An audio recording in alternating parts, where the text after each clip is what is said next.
Today's episode is brought to you by Mazars. SoundCartel. How often do you think about your brand? If your answer is not that often, then don't expect the market to care too much either. From SoundCartel, I'm Nicole Goodman, and this is Business Essentials Daily.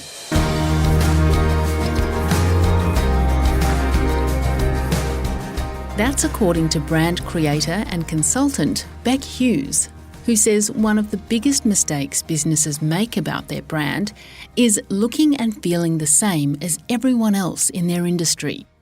To stand out, she says, you need to be more creative and provide memorable experiences for your customers or clients. Beck tells Chris Ashmore that a common misconception business owners have of their brand is that it's just a logo or a design and that there's nothing tangible about it. Whereas in fact, branding is a lot more than that. Take pricing, for instance. If you've got a great brand, you can charge a premium price, not necessarily a premium price, but also the price that feels appropriate and good for you. And that's a really important thing.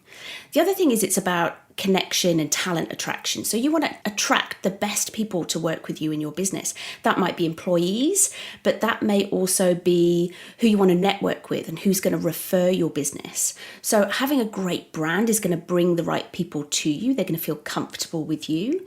I think the other really important thing about a great brand is how you feel as the owner of that brand. If you feel inspired and motivated about how that brand feels to you, you're much more likely to feel great about working with it, about sharing it with people. So that's really important too. In a nutshell, how does a business improve its brand?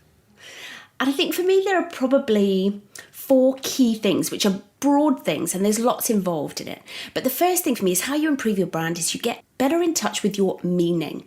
So who are you as a business and what's important to you? What is meaningful to you about your brand and what do you want to communicate? And how are you going to package that up to make it then meaningful for your audience? So I guess that's your brand strategy. How are you going to do that? The second thing is really around how you then become magnetic to your audience. And that starts to get into things like how you look, but it's also around your messaging. How are you going to talk? How are you going to make that ownable in your business? How are you going to create that verbal connection with your audience? And then part of that is also your behavior. So how are you going to create a great experience for your audience? And I think that's very often a missed opportunity in creating a great brand.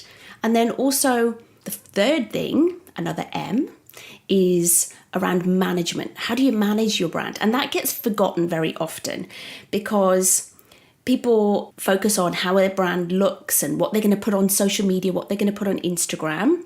But what they don't do is manage their brand well. So look after their assets, make sure that they have ownership over all of the accounts that are linked to their brand, like their email or where their website's hosted, and checking in on things, making sure all their contact forms on their website work or all their links work, that people are going to have a good experience. So managing and looking after your brand is a really important practice, and it's an ongoing practice in your business. And then the last thing about how you improve your brand is how you gain momentum. So very often when I do a branding project with a client, it's like when I hand over all those brand assets and their guidelines, it's the end of the road. But that's not the end of the road for a brand. So you then need to start thinking about how am I going to build my profile? How am I going to get my brand out into the world? And those behaviors around building profile and being seen are really, really important and can't be forgotten. They're all good pointers there, Becky, but what are some mistakes that people make with their brand? Okay. Defaulting to the industry standard. So I see this all the time. I'm a hairdresser, so I've got to have a pair of scissors and some wavy hair in my logo. Or I'm an accountant, so I've got to talk in a very serious way. And in Sydney, and this is a thing, you can go and check this out, just about every accountant has a picture of the Harbour Bridge on their website homepage. I'm not joking. So I think there's very often this thing where people will default to the industry language or vernacular because they think they've got to fit in. But by fitting in, you kind of disappear and you blend in. So it's really important to look at, am I fitting into standards that actually aren't important to my audience? It's a missed opportunity not to challenge some of those standards. If you want a business advisor that walks with you and not just talks with you, then Mazars is the right fit for your business. To find out more, visit mazars.com.au. That's mazars.com.au.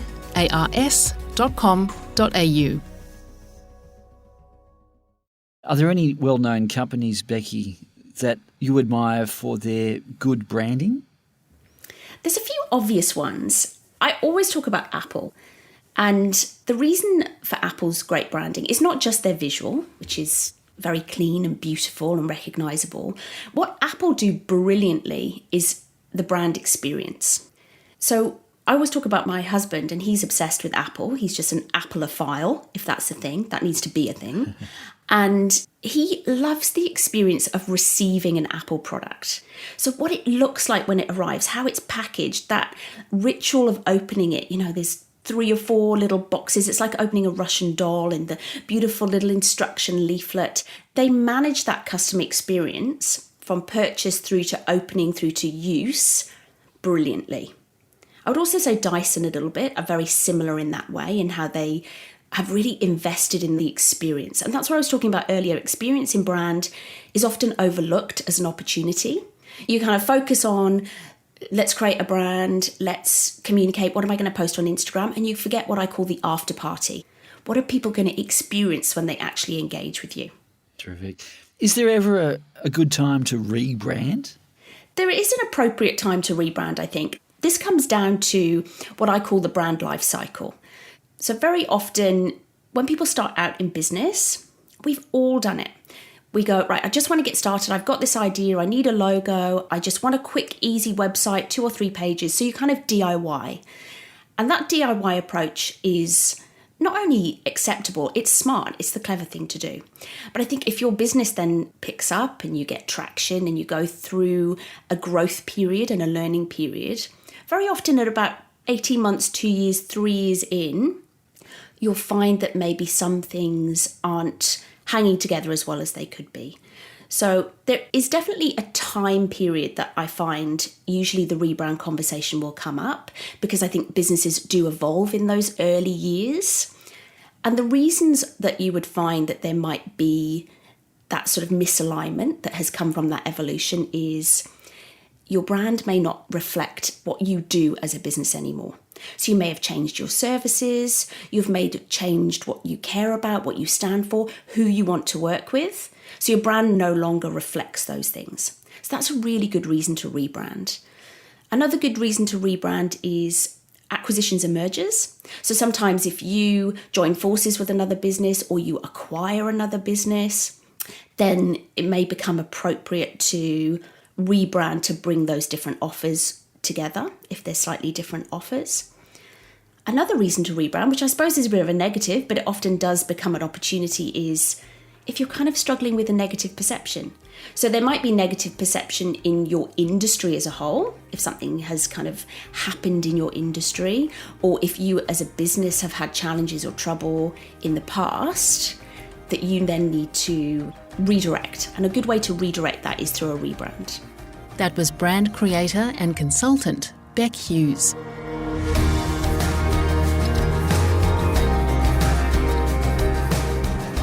Business Essentials Daily is a SoundCartel podcast. Producers are Nick Schilberger, Chris Ashmore, Jeff Waters and myself.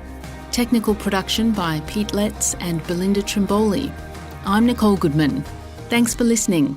We'll bring you more Be Daily next week. SoundCartel.